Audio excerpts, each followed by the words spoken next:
Hi hello friends, ಎಲ್ಲರಿಗೂ ನಮಸ್ಕಾರ. ನಾನು ನಿನ್ನೆಯಿಂದ ಡಯಟ್ನ ಶುರು ಮಾಡಿದ್ದೀನಿ.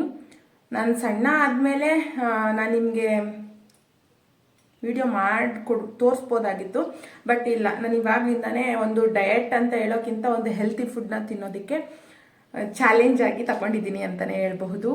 ಯಾಕಂದರೆ ಬರೀ ಜಂಕ್ ಫುಡ್ಡು, ಆಯಿಲ್ ಫುಡ್ಡು ಇಷ್ಟ ಬಂದಾಗ ತಿನ್ನೋದು, ಟೈಮ್ ಕರೆಕ್ಟಾಗಿ ಇರ್ತಿರ್ಲಿಲ್ಲ. ಹಾಗೆ ಕರೆಕ್ಟ್ ಟೈಮ್ ನಿದ್ದೆ ಮಾಡ್ತಾ ಇರಲಿಲ್ಲ. ನಿದ್ದೆ ಮಾಡೋದು ಆದರೆ ಕರೆಕ್ಟ್ ಟೈಮ್ಗಲ್ಲ, ತಿನ್ನೋದು ಅಷ್ಟೇ, ಏನೇನೋ ಇರೋದು ತಿನ್ಕೊಬಿಡೋದು, ಅಡ್ಜಸ್ಟ್ ಮಾಡ್ಕೊಬಿಡೋದು. ಆ ಥರ ಮಾಡಿದಾಗ ನಮ್ಮ ದೇಹದ ಒಂದು ತೂಕ ಹೆಚ್ಚಾಗೋದು ಅಥವಾ ಕಮ್ಮಿ ಆಗೋದು ಆ ಥರ ಆಗತ್ತೆ ಅಂತ ಹೇಳ್ತೀನಿ. ನನ್ನ ದೇಹದ ತೂಕ ತುಂಬ ಹೆಚ್ಚಾಗಿದೆ. ಆದ್ದರಿಂದ ನನಗೆ ಒಂದು ಪರಿವರ್ತನೆ ಆಗಿ ನಾನು ಇವಾಗ ಡಯಟ್ನ ಶುರು ಮಾಡಿದ್ದೀನಿ, ಹೆಲ್ತಿ ಆಹಾರನ ತಿನ್ನೋಕೆ. ಅದನ್ನು ನಾನು ನಿಮ್ಮ ಜೊತೆ ಶೇರ್ ಮಾಡ್ತೀನಿ. ಸೊ ಯಾವ ರೀತಿ ತಿನ್ನೋದು ಹೇಗೆ ಅಂತ ಇನ್ಯಾಕೆ ತಡ, ಸಬ್ಸ್ಕ್ರೈಬ್ ಮಾಡಿ, ಲೈಕ್ ಮಾಡಿ, ಶೇರ್ ಮಾಡಿ, ನೀವು ಟ್ರೈ ಮಾಡಿ. ನಾನು 1 ಮಂತ್ ಆದಮೇಲೆ ನಾನು ನಿಮಗೆ ನನ್ನ ವೆಯ್ಟ್ನ ಫಸ್ಟ್ ಎಷ್ಟಿದ್ದೆ, ಆಮೇಲೆ ಎಷ್ಟಾದೆ ಅಂತ ತೋರಿಸ್ತೀನಿ. ನಾನು ಇವಾಗ ಎಷ್ಟಿದ್ದೀನಿ ಅಂತ ನಾನು ನಿಮ್ಗೆ ಹೇಳಲ್ಲ. ಸೊ ಆಮೇಲೆ ನಾನು ನಿಮಗೆ ತೋರಿಸ್ತೀನಿ. ಇದು 2ನೇ ದಿನ.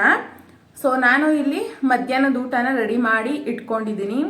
ಸೊ ಮನೆಯಲ್ಲಿರೋ ತರಕಾರಿ ನೀವು ಏನು ತಿಂತೀರಾ ಅದನ್ನೇ ನಾವು ಡಯಟ್ ಆಗಿ ಹೇಗೆ ನಾವು ತಿನ್ಬೋದು ಊಟನ ಅಂತ ಜಸ್ಟ್ ನಾನು ಹೇಳ್ತೀನಿ. ಹೊರಗಡೆಯಿಂದ ಅದನ್ನೇ ತರಬೇಕು ಇದನ್ನೇ ತರಬೇಕಂತ ಏನೂ ಇಲ್ಲ. ಸೊ ನೋಡ್ಕೊಂಡು ಬನ್ನಿ. ಬೆಳಿಗ್ಗೆ ಎದ್ದ ತಕ್ಷಣ ಸ್ವಲ್ಪ ಬೆಚ್ಚಗಿರೋ ನೀರನ್ನ ಕುಡೀರಿ. ಯಾಕಂದರೆ ಎದ್ದ ತಕ್ಷಣ ತಣ್ಣೀರು ಕುಡಿಯೋಕ್ಕಾಗಲ್ಲ, ಬಿಸಿ ಬಿಸಿ ನೀರು ಕುಡಿಯೋಕ್ಕಾಗಲ್ಲ. ಆಮೇಲೆ ಒಂದು ಸ್ವಲ್ಪ ರಿಲ್ಯಾಕ್ಸ್ ಮಾಡಿಕೊಂಡು ನಿಮ್ಮ ದಿನನಿತ್ಯದ ಕರ್ಮಗಳನ್ನು ಮುಗಿಸಿ ನೆಕ್ಸ್ಟ್ ನೀವು ಒಂದು ಸ್ವಲ್ಪ ಶುಂಠಿ ಹಾಗೆ 1 ಲೋಟ ನೀರು ಹಾಕಿ ಚೆನ್ನಾಗಿ ಕುದಿಸಿ, 1.5 ಲೋಟ ನೀರು ಹಾಕಿ ಕುದಿಸಿ, ಸ್ವಲ್ಪ ಅದು ತುರಿದಾಕಿದ್ರೆ ರಸ ಬಿಡತ್ತೆ, ಹಾಕಿ ಚೆನ್ನಾಗಿ ಕುದಿಸ್ಬಿಟ್ಟು ಸೋಸ್ಬಿಟ್ಟು ನೀವು ಅದನ್ನು 8 ಗಂಟೆ 8:15 ಅನ್ನಂಗೆ ಆ ನೀರನ್ನ ಕುಡೀರಿ. ಯಾಕಂದರೆ ದೇಹದಲ್ಲಿರೋ ಒಂದು ಟಾಕ್ಸಿನ್ಸ್ಗಳನ್ನು ತೆಗೆದು ಹಾಕತ್ತೆ. ಸೊ ನನಗೆ ತಿಳಿದಿರುವ ಮಟ್ಟಿಗೆ ನಾನು ಏನು ಫಾಲೋ ಮಾಡ್ತೀನಿ ಅದನ್ನು ನಿಮಗೆ ಶೇರ್ ಮಾಡ್ತಾ ಹೋಗ್ತೀನಿ. ಅದು ತಿಂದರೆ ಹಾಗೆ, ಇದು ತಿಂದರೆ ಹಾಗೆ ಅಂತ ಅಲ್ಲ. ಸೊ ನಾನೇನು ಫಾಲೋ ಮಾಡ್ತೀನಿ ಅದನ್ನು ಜಸ್ಟ್ ಹೇಳ್ತಾ ಹೋಗ್ತೀನಿ. ಸೊ ಎಂಜಾಯ್ ಮಾಡ್ಕೊಂಡು ನೀರು ಕುಡೀರಿ. ನಾನು ಫಾಲೋ ಮಾಡ್ತಿರೋದ್ರಲ್ಲಿ ನನಗೆ ಒಂದು ಬದಲಾವಣೆ ಆಗಲಿ, ಹಾಗೆ ಯಾವುದನ್ನ ಆ್ಯಡ್ ಮಾಡಬೇಕು, ಯಾವುದನ್ನ ತೆಗೆದಾಕಬೇಕು ಅದನ್ನು ಸಹ ನಾನು ಹೇಳ್ತಾ ಹೋಗ್ತೀನಿ. ನೀವು ಬಿಸಿ ನೀರು ಕುಡಿಯೋದೇ ಕಷ್ಟ. ಅದು ಸುಡೋ ನೀರನ್ನ ಸ್ಟೀಲ್ ಲೋಟದಲ್ಲಿ ಹಾಕೊಂಡು ಕುಡಿದ್ರೆ ಇದ್ದಿದ್ದು ಮೂಡ್ ಆಫ್ ಆಗುತ್ತೆ, ಕುಡಿಯೋಕ್ಕೂ ಆಗಲ್ಲ. ಸೊ ಗ್ಲಾಸ್ನ ಬಳಸಿ ಅಂತ ಹೇಳ್ತೀನಿ. ಸೊ ನಮಗೂ ಆ ಥರ ಎಕ್ಸ್ಪೀರಿಯನ್ಸ್ ಆಗಿದೆ. ಗ್ಲಾಸು ಅಥವಾ ಪಿಂಗಾಣಿನ ಬಳಸಿ. ನಂತರ ನಾನಿಲ್ಲಿ ಬ್ರೇಕ್ಫಾಸ್ಟ್ಗೋಸ್ಕರ 9ರಿಂದ 9:30 ತಿನ್ಕೊಬಿಡ್ತೀನಿ. ಸೊ ಒಂದು ಮಿಲೆಟ್ ರೊಟ್ಟಿ, ಹಾಗೆ 3 ಪೀಸು ಬ್ರೋಕಲಿ, ಹಾಗೆ ಸ್ವಲ್ಪ ಅಂಬ್ಲಿ ಮಾಡ್ಕೊಂಡಿದ್ದೀನಿ, 1 ಬೌಲು ತರಕಾರಿ ಪಲ್ಯ, ಹಾಗೆ 1 ಬೌಲ್ ಸಾಂಬಾರು. ನಾನು ಇಷ್ಟರಲ್ಲಿ ನೀವು ನಂಬ್ತಿರೋ ಬಿಡ್ತಿರೋ, ನಾನು ರೊಟ್ಟಿ ಹಾಗೆ ಸಾಂಬಾರು ಬಿಟ್ಟು ಇನ್ನು ಮಿಕ್ಕಿ ತಿಂದಿದ್ದೀನಿ. ಅಷ್ಟು ಬೇಗನೆ ಹೊಟ್ಟೆ ತುಂಬ್ಕೊಬಿಡುತ್ತೆ. ಅದನ್ನು ಸಹ ಎಂಜಾಯ್ ಮಾಡ್ಕೊತೀನಿ. ಇವಾಗ ಒಂದು ಪ್ಲೇಟಲ್ಲಿ ನಿಮಗೆ ಜಸ್ಟ್ ಅನ್ನ ಸಾಂಬಾರು ಇತ್ತು ಅಂತ ಅಂದರೆ ಏನು ಮಾಡ್ತೀರಾ? ಸುಮ್ಮನೆ ಟಿ ವಿ ನೋಡ್ತೀರಾ, ಫೋನ್ ನೋಡ್ತೀರಾ, ಗಬಗಬ ಅಂತ ತಿಂತೀರಾ, ತೊಗೊಂಡೋಗಿ ಮಾಡ್ಬಿಟ್ಟು ಕೈ ತೊಳ್ಕೊಬಿಡ್ತೀರಾ. ಸೊ ನೀವು ಈ ಥರ ವೆರೈಟಿ ಇದ್ದಾಗ ನಿಮ್ಮ ಕಣ್ಣು ತಟ್ಟೆ ನೋಡುತ್ತೆ, ಟಿ ವಿ ಫೋನೆಲ್ಲ ನೋಡಲ್ಲ. ಯಾವ್ದು ತಿನ್ನಲಿ, ಯಾವ್ದು ಬಿಡಲಿ, ಯಾವ್ದು ಎತ್ಕೊಡ್ಲಿ, ಯಾವ್ದು ಟೇಸ್ಟ್ ಮಾಡಲಿ ಅಂತ ಕಾತರದಿಂದ ಕಾಯ್ತಾ ಇರುತ್ತೆ. ಅದು ನನ್ನ ಎಕ್ಸ್ಪೀರಿಯನ್ಸು.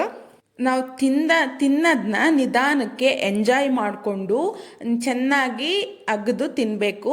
ಸೊ 1 ತುತ್ತು ನೀವು ಬಾಯಿಗಿಡ್ತೀರಾ ಅಂದರೆ ಅದನ್ನು 23 ಸತಿನೋ ಅದೆಷ್ಟು ಸತಿನೋ ಅಗದು ಚೆನ್ನಾಗಿ ತಿನ್ಬೇಕಂತ ಹೇಳ್ತಾರೆ.